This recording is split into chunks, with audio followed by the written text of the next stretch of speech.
YCP నేతలందరూ assembly సమావేశాలకు రావాలని అండ్ అలాగే ప్రజల సమస్యలను చర్చించాలని టీడీపీ నేతలైతే ఆదేశించారని చెప్పొచ్చు. ఈ నేపథ్యంలోనే ప్రతిపక్ష హోదా ఇస్తేనే అసెంబ్లీ సమావేశాలకు అటెండ్ అవుతానంటూ కూడా జగన్మోహన్ రెడ్డి గారు ఒక మొండి పట్టు పట్టారని చెప్పొచ్చు.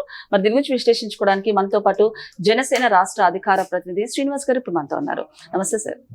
సార్, మరి ఇప్పుడు చూసుకుంటే ఇవాళ నుంచి అసెంబ్లీ సమావేశాలు అయితే జరుగుతున్నాయని చెప్పొచ్చు. అలాంటిది ప్రతిపక్ష హోదా ఇస్తేనే అసెంబ్లీ సమావేశాలకు వస్తానంటూ కూడా జగన్మోహన్ రెడ్డి గారు ముందు నుంచే పట్టుబట్టారని చెప్పొచ్చు. సో ఈ నేపథ్యంలో టీడీపీ నేతలైతే అసెంబ్లీ సమావేశాలకు రావాలి, ప్రజల సమస్యలను మాత్రం చర్చించాలంటూ కూడా చెప్తున్నారు. ఏంటి సార్ అసలు జగన్మోహన్ రెడ్డి గారు అంత గట్టి పట్టు పట్టడానికి రీజన్ ఏంటంటారు? జగన్మోహన్ రెడ్డి గారు పట్టుపట్టారో లేదో పక్కన పెడతాయండి. నేను టీడీపీ నేతలను కూడా విమర్శిస్తాను. అవసరమా? రండి రాను రాను అన్నామండి, రండి రండి రండి అని చెప్పి బలవంతంగా రప్పించడం, వచ్చి ఏం చేస్తాడండి అతను? ఏం మాట్లాడతాడు? మాట్లాడడానికి అవకాశం లేదు, సబ్జెక్ట్ మీద అవగాహన ఉండదు.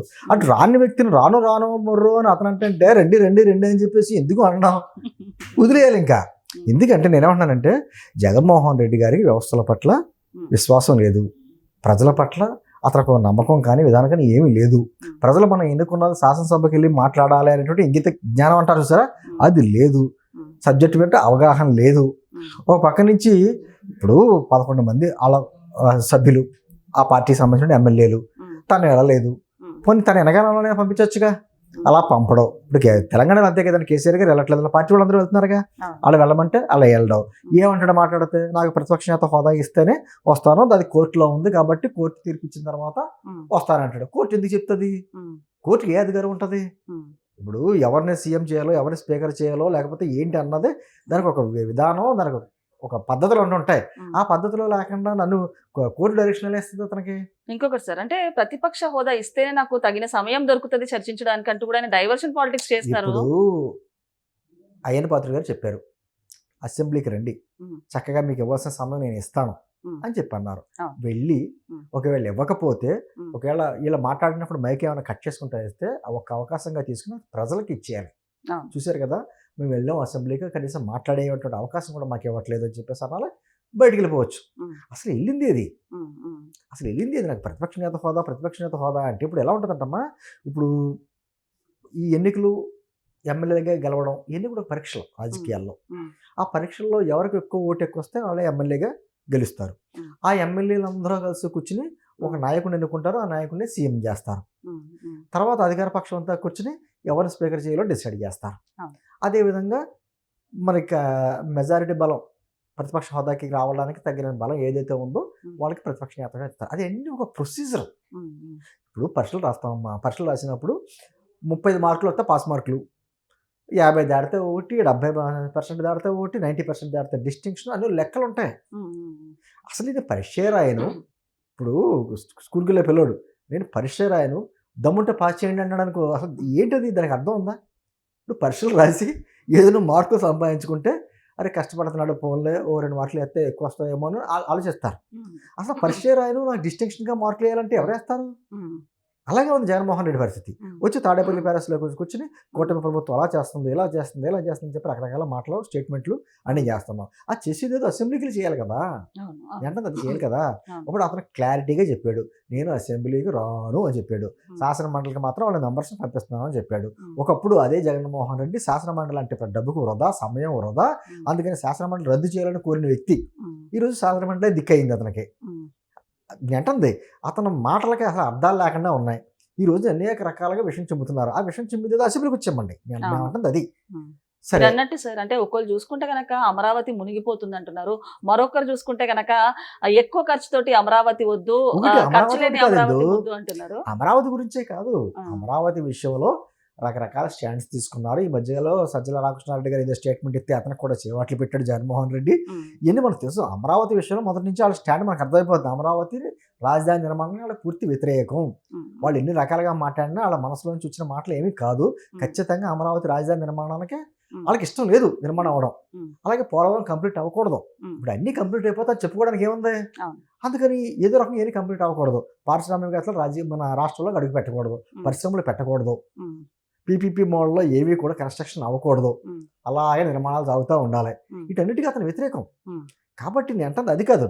నేను అన్నిటికంటే ముఖ్యం ఎందుకు నేనేమంటున్నానంటే, ఆ 11 నియోజకవర్గాల ప్రజలు వాళ్ళు నిలదీయాలి, వాళ్ళలో చైతన్యం రావాలి. మిమ్మల్ని ఎన్నుకున్నది అసెంబ్లీలోకి వెళ్ళి చట్టసభల్లో మాట్లాడతారని, ఒక చర్చ చేస్తారని. మేము శాసనసభ్యుడి బాధ్యతే శాసనసభకి వెళ్ళి చట్టాల మీద ఒక చర్చ చేయాలనే విధానంతో మిమ్మల్ని ఎన్నుకున్నాం.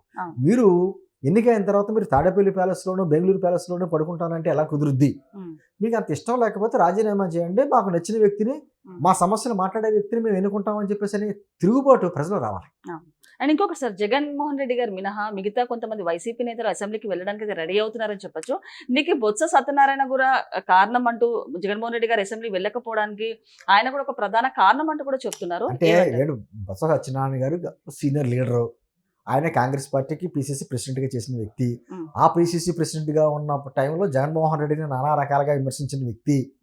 ఇవన్నీ మనకు తెలుసు. ఆయన పాత తరం దగ్గరికి వెళ్ళొద్దు, ఎందుకంటే ఆ రోజుల్లో రాజశేఖర రెడ్డి గారి చావుకి కారణం జగన్మోహన్ రెడ్డి గారి తల్లి విజయమ్మ అని స్టేట్మెంట్ ఇచ్చిన వ్యక్తి బొత్స సత్యనారాయణ. అదే బొత్స సత్యనారాయణ మీ పార్టీలో జాయిన్ అయ్యాడు, ఎమ్మెల్యే అయ్యాడు, మినిస్టర్ అయ్యాడు, అన్నీ అయ్యాడు. ఈరోజు ఎమ్మెల్సీ అయ్యాడు అతను. అంటుంది రాజకీయాల్లో మాట్లాడేట్టు మారుతూ ఉంటారు. అతను ఏదైనా థ్రెట్ ఉంటే బొత్స గారి వల్ల థ్రెట్ ఉందని ఒక భయం జగన్మోహన్ రెడ్డి గారికి ఉంటుంది, ఒక సీనియర్ నాయకుడు కాబట్టి. అంటే అవన్నీ కాదు, బొత్స సత్యనారాయణ గారి మాట వింటాడు జగన్మోహన్ రెడ్డి అనుకున్నా మన మూర్ఖత్వం. అతను ఎవరి మాట వెళ్ళవు. ఇప్పుడు తను వెళ్ళకపోగా ఆ కొత్తగా ఎన్నికైనటువంటి ఎమ్మెల్యేలను కూడా వెళ్ళొద్దు అని చెప్పేసి విధానం అంటే అతని విధానం అర్థమవుతుంది. ఫ్యాక్సిస్ట్ మెంటాలిటీ. సరే అనర్హత వేటు పడద్దు కాబట్టి వెళ్ళకపోలేదంటే ఇల్లు రికార్డులో సంతకం పెట్టి వచ్చేస్తారండి. ఒక 5 నిమిషాలు కూర్చొని వచ్చేస్తారు. ఏంటి అడుగుడ్డు? వాళ్ళు చెల్లెని తీసుకోలేరు. మీరు అంటుంది వాళ్ళకి కావాలనే ఒక క్రియేట్ చేస్తున్నారు. నేనేమంటున్నానంటే ఖచ్చితంగా వాళ్ళ గురించి ఇగ్నోర్. రండి రండి రండి అని బతిమాలవలసిన పని లేదు, వాళ్ళని బెదిరించవలసిన పని లేదు, ఏ పని లేదు. జస్ట్ వాళ్ళు వదిలేయండి. వాళ్ళ సంగతి వాళ్ళ నియోజకవర్గ ప్రజలు చూసుకుంటారు. ఇక్కడ అసెంబ్లీకి వెళ్ళిన తర్వాత నేను ఏం చెప్తున్నానంటే, అసెంబ్లీకి వెళ్ళిన తర్వాత ఎమ్మెల్యేలో ప్రతిపక్ష పాత్ర పోషించండి. మీరు అధికార పక్షం కదా, మా సీఎం గారు చెప్పారు, మా డిప్యూటీ సీఎం గారు చెప్పారు, మా మినిస్టర్లు చెప్పారు అనేది కాకుండా మీ సమస్యల గురించి చర్చ మీరే లేవనెత్తండి, మీరే ఎమ్మెల్యే మంత్రులను నిలదీయండి, మంత్రుల దగ్గర నుంచి సమాధానం రాబట్టండి. ఒక అద్భుతమైన ప్రతిపక్ష పాత్ర పోషించే అవకాశం మీకు కలిగింది, మీరు చెయ్యండి. నేను ఇందాక వస్తున్నప్పుడు టీవీ పెడితే విష్ణుకుమార్ రాజు గారు మాట్లాడుతున్నాడు, బీజేపీ ఎమ్మెల్యే గారు. ఆయన అడుగుతున్నాడు, గత హయాంలో కాంట్రాక్టర్లకు సరైన డబ్బులు ఇవ్వకపోగా దాదాపు 43 మంది ఆత్మహత్యలు చేసుకున్నారు, ఇప్పటికీ చాలా బిల్లు పెండింగ్ ఉన్నాయి, మంత్రి గారు సమాధానం చెప్పాలని అడిగాడు ఆయన. అది ప్రజాస్వామ్యంలో ఒక ఎమ్మెల్యే అంటే అధికార పక్షంలో ఉన్నాం కదా, ఇంకా సీఎం చెప్పినప్పుడు లేకపోతే డిప్యూటీ సీఎం గారు మాట్లాడినప్పుడు, వేరే వాళ్ళు మాట్లాడినప్పుడు, మినిస్టర్ గారు మాట్లాడినప్పుడు బలాల చరుతూ చప్పట్లు కొట్టడం అది కాదు బాధ్యత. సమస్య లేవనెత్తాలి. లేవనెత్తి నిజమైన ప్రతిపక్ష పాత్ర పోషించి, ఎందుకంటే ప్రతిపక్షం లేదు కదా అక్కడ, లేదు కాబట్టి మీరే సమస్యలు మాట్లాడండి, సమస్యలు లేవనెత్తండి, మంత్రుల దగ్గర నుంచి సమాధానం రాబట్టండి. ఎందుకు జగన్మోహన్ రెడ్డి గురించి ఆలోచిస్తారు? మన అసెంబ్లీ సమావేశాలు చేశారు, అలాగా అద్భుతంగా మాట్లాడారు, ఎవరికాళ్ళు అనే స్వపక్షంలోనే విపక్షంగా వ్యవహరించారు. అక్కడికి వెళ్ళిన తర్వాత మీరు ఒక ఎమ్మెల్యే, అక్కడ విప్ ఏం జారీ చేయరు, ఇంతవరకు మాట్లాడాలి లేకపోతే ఇంతవరకు చేయాలనే అధికారం ఎవరికీ లేదు. పార్టీ అధ్యక్షులకు అధికారాలు ఏమి ఉండవు, కొన్ని నాటికే ఉంటాయి ఆ విప్ జారీ చేసేది. మీరు స్వతంత్రులు. మీరు వెళ్ళింది చట్టసభలో మీ నియోజకవర్గ సమస్యలతో పాటు చట్టసభలో చేసేటువంటి చట్టాలకి ఒక చర్చ చేసినప్పుడు దానిలో ఉన్న లోటుపాట్లు అన్నీ కూడా మాట్లాడవలసిన బాధ్యత మీ మీద ఉంది.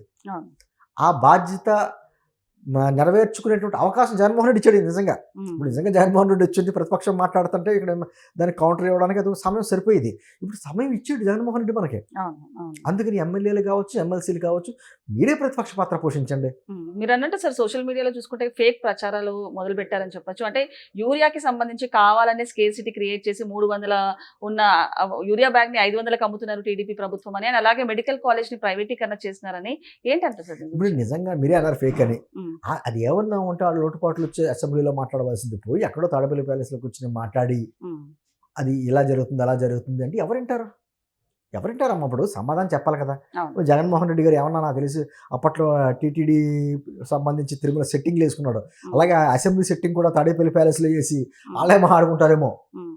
అసలు ఎందుకు ఎన్నుకున్నాయి అంటే ప్రశ్న ఏంటంటే, సరే ఓవరాల్గా అర్థమైపోయింది జగన్మోహన్ రెడ్డి రాడు, అతను మనుషులు రానివ్వడం, ఒకవేళ అనర్హత వేటు పడద్దంటే వచ్చి సైన్ చేసి వెళ్ళిపోతాడు. ఏంటి అతని గురించి మాట్లాడుకోవాల్సిన అవసరం మనకేంటి? అవసరం ఏంటి? ప్రజలు చూసుకుంటారు, వాళ్ళ నియోజకవర్గ ప్రజలు మాట్లాడుకుంటారు. మనకి బాధ్యత ఉంది. ఇప్పుడు అసెంబ్లీ సమావేశాలమ్మా ఒక నిమిషానికి కొన్ని లక్షల రూపాయలు ఖర్చు అవుద్ది. ప్రజాధనం ఖర్చు పెడుతుంది కాబట్టి ఇక జగన్మోహన్ రెడ్డి అనుకోవడం కూడా చాలా తప్పు. కొన్ని విషయాలు ఉంటాయి. జగన్మోహన్ రెడ్డి గారి హయాంలో తీసుకున్నటువంటి నిర్ణయాలు ఎటువంటి తప్పుడు నిర్ణయాలు తీసుకున్నారో చర్చించవచ్చు. దాన్ని ఖండిస్తా ఈ ప్రభుత్వం వచ్చిన తర్వాత దాన్ని ఏ విధంగా సరి చేసుకుంటాం ముందుకు వెళ్తున్నాం అన్నది మాట్లాడచ్చు. అంతవరకు చేయాలే తప్ప జగన్మోహన్ రెడ్డి రండి రాను అంటే ఇప్పుడు గుర్రాన్ని బలవంతంగా తీసుకెళ్ళొచ్చు కానీ నీళ్లు తాగించలేంగా. అలాగే రండి అంటే వచ్చి సంతకం పెట్టి వెళ్ళిపోతాడు. ఏం చేస్తారు మీరు? సమయం అటువంటి వ్యక్తుల గురించి సమయం వృధా చేసుకోకుండా ఎమ్మెల్యేలు ఎమ్మెల్సీలు మీరే ప్రతిపక్ష పాత్ర వహించి ప్రజల పక్షాన ప్రజల గొంతుగా మీరు నిలవండి. అద్భుతమైన అవకాశం.